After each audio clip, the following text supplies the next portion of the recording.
एक बहुत अच्छे भक्त थे। आपने धन्ना सेठ का नाम सुना है?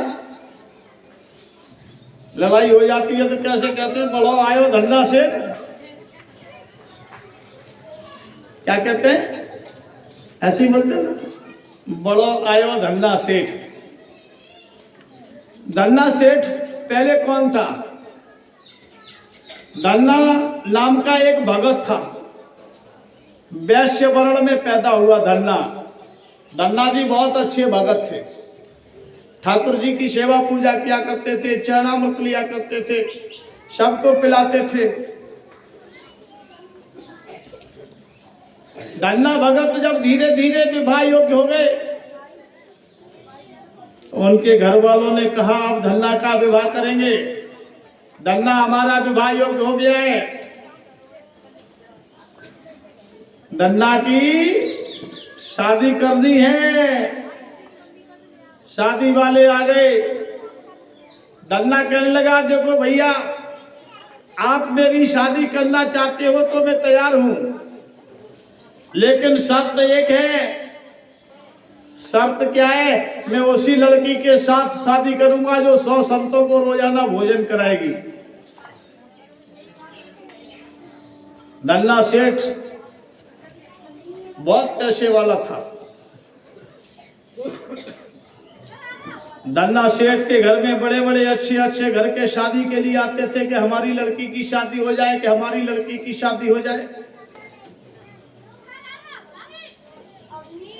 धन्ना भगत कहता है कि शादी उसी लड़की के साथ करूंगा जो साधु संतों को 100 संतों को रोजाना भोजन कराएगी। लड़की का बाप जैसे ही सुनता चला जाता, लौट के ही नहीं आता। बीतता गया समय।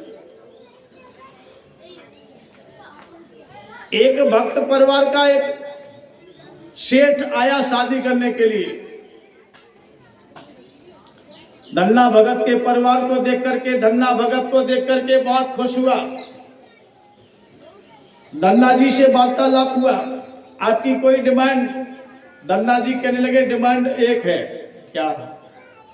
मैं उसी लड़की के साथ विवाह करूंगा जो 100 संतों को रोजाना भोजन कराएगी।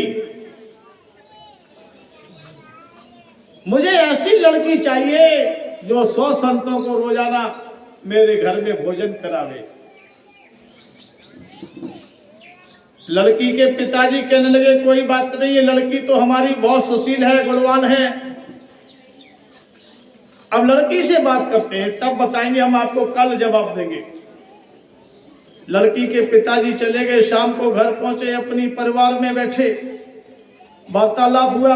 लड़की से पूछा, लड़का बहुत अच्छा है, भक्त है, और भक्त के घर में लड़की कभी दुखी नहीं रहती है, सुखमय जीवन जाता है उसका। फिर क्या बात है, शादी तय करके आते। लड़के की एक शर्त है, तय तो कर आता, लेकिन लड़की से तो पूछ लूं। लड़के की एक ही डिमांड है कि जो लड़की 100 संतों को रोजाना भोजन कराएगी, मैं उसी लड़की के साथ अपना विवाह करूंगा। सेठ जी की बेटी कहने लगी कोई बात नहीं पिताजी, ये तो हमारा परम सौभाग्य होगा जो हमारे घर में संत आएंगे, भोजन प्रसाद ग्रहण करेंगे। कि जागर द्विज आगमन नहीं, संत नहीं मेहमान, ताघर जम डेरा करें, जीवित भूत मशान। जिसके घर में ब्राह्मण संत का आगमन नहीं है, वो घर शमशान के समान होता है, और उस घर में रहने वाला व्यक्ति जिंदा भूत होता है। एक मरने के बाद भूत बनता है, एक जिंदा भूत होता है जो शाम को टुन्न होके आता है, उसको जिंदा भूत कहते हैं। जागर द्विज आगमन नहीं, संत नहीं मेहमान, ताघर जम डेरा करे, जीवित भूत मशान। ये तो मेरा सौभाग्य होगा जो मेरे घर में 100 संत रोजाना आकर के भोजन करेंगे, सत्संग सुनाएंगे, ज्ञान देंगे। आने वाली संतान विकासशील होगी और संस्कारी होगी। विवाह निश्चित हो गया। धन्ना भगत की बारात आई, विवाह संपन्न हुआ, बारात वापस पहुंची। धन्ना भगत की पत्नी धन्ना भगत के घर में पहुंच गई। रोजाना 100 संत आते ही बड़े भाव के साथ वो भोजन कराती है। साधु संतों को पता चला कि धन्ना जी के यहाँ कुछ दक्षिणा भी मिलती है। भोजन कराने के बाद साधु संतों को कुछ न कुछ दक्षिणा अवश्य देना चाहिए। ब्राह्मण संत का भोजन जब भी पूरा माना जाता है, उसमें कुछ मिष्ठान हो भोजन कराते समय और कुछ दक्षिणा होए। बिना दक्षिणा के भोजन अधूरा माना जाता है। दांत घिसाई नहीं हो तब तक कोई लाभ नहीं होता है भोजन कराने का, चाहे भले ही 1 टका हो, नहीं है तो फूल हो, कुछ भी हो, लौंग का जोड़ा हो। समय बीतता चला जा रहा। पहले 100 साधु आए, फिर 200 हो गए, फिर 300 हो गए, फिर 500 हो गए। धीरे धीरे धन्ना भगत का खजाना खाली होने लगा। पत्नी के पास जो भी सोना चांदी था, कहने लगी इसे बेच के राशन ले आओ। पत्नी बहुत गुणवान थी, जो भी सोना चांदी था उसको बेच करके राशन पानी आता है।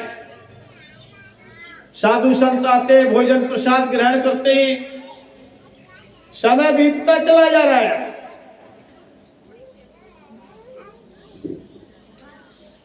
जमीन भी गिरवी रख गई,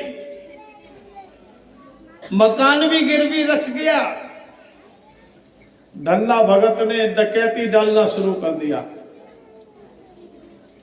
जैसे आपका ये रोड है ना, हाईवे, ऐसे ही जहां राहगीर निकलते थे वहीं पर जो है तलवार को लेकर के खड़ा हो जाता। जो भी राहगीर मिलता उसे लूट करके राशन ले आता था और साधु संतों को खिला देता था। पहले नाम था धन्ना भगत, अब धन्ना भगत से हो गया धन्ना डकैत। धन्ना डकैत के मारे लोग घबराने लगे। धन्ना डकैत इस रास्ते पे रहता है, घूम के निकलते हैं। धन्ना डकैत दूसरे रास्ते पे भी डकैती डालने लगा। जो भी डकैती में माल मिलता था, साधु संतों को भोजन करा देता था। उस माल की सोना चांदी रुपया पैसा जो भी मिलता था उसको बेच करके राशन ला करके साधु संतों को खिलाता, दक्षिणा महात्माओं को बांटता था। एक दिन बाके बिहारी लाल ने विचार किया, मेरे ठाकुर जी ने, सांवरिया ने विचार किया कि कल धन्ना डकैत के यहाँ 100 साधु आएंगे और 1000 एक जगह से आ रहे हैं। 1100 साधु आएंगे। कितने आएंगे? 1100। और 1100 संतों को भोजन धन्ना डकैत कहां से कराएगा? सांवरिया सेठ बन गए और राधा रानी सेठानी बन गई। सांवरिया सेठ कांच लगाते हैं, चमकीला कुर्ता पहनते हैं, दुपट्टा डालते हैं चमकीला, सोने का जनेऊ पहनते हैं, हीरा पन्ना माणिक मोती लहसुनिया गोमेद पुखराज नीलम स्वर्ण आभूषणों को धारण करते हैं। ढेर सारा सोना पहनते हैं। व्हाइट सोना भी पहनते हैं। व्हाइट सोना होता है सफेद, जिसको कहते हैं प्लेटिनियम, जिसमें हीरा लगता है, डायमंड। सबसे सोना महंगा कौन सा होता है? सफेद वाला, प्लेटिनियम। हीरा का हार, सुंदर सुंदर हीरा के हार हैं, व्हाइट सोना है, प्लेटिनियम में धारण करके मेरे ठाकुर जी सांवरिया सेठ बन गए। बोलिए सांवरिया सेठ सरकार की जय। सांवरिया सेठ का मंदिर मालूम है कहां पर है? चित्तौड़गढ़, राजस्थान में। सांवरिया सेठ बन के चल दिए। साथ में राधा रानी सेठानी बन गई।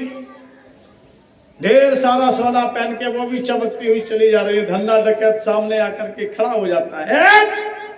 ठहरो, अरे सेठ तू कहां जा रहा है? धन्ना डकैत ने तलवार खींच ली।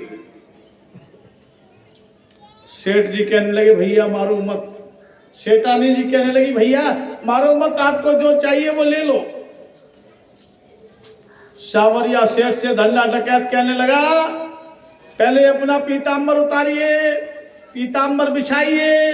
पीताम्बर को बिछाया सावरिया सेठ ने, जितना भी सोना चांदी था एक एक करके सारा उतरवा लिया। कपड़े उतारो। कपड़े उतारे तो अंदर सोने का जनेऊ था, इस जनेऊ को भी उतारिए, जनेऊ भी उतरवा लिया। अब सेठानी जी का नंबर आया। सेठानी जी से कहा एक एक करके सारा सामान निकाल के रख दो। जितना भी सोना था, हार थे, कान के, नाक के, गले के, हाथों के, सब धीरे धीरे करके पीताम्बर पर उतरवा के रखवा लिए सेठानी जी के। गले में केवल एक मंगल सूत्र रह गया। क्या रह गया? मंगल सूत्र। सेठानी जी मंगल सूत्र को नहीं उतार रही है। अरे भैया ये मेरे सुहाग की निशानी है, इसे मत उतरवाइए। धन्ना डकैत ने तलवार को खींचा। जीवित रहना है कि नहीं रहना है? उतार। जैसे ही सेठानी जी ने मंगल सूत्र उतारना प्रारंभ किया, लक्ष्मी नारायण भगवान प्रकट हो जाते हैं। बोलिए लक्ष्मी नारायण भगवान की। धन्ना डकैत कहने लगा बस अब मुझे कुछ नहीं चाहिए, आपके दर्शन की अभिलाषा थी हे गोविंद, हे नारायण, आप अपना सोना चांदी सब ले जाओ।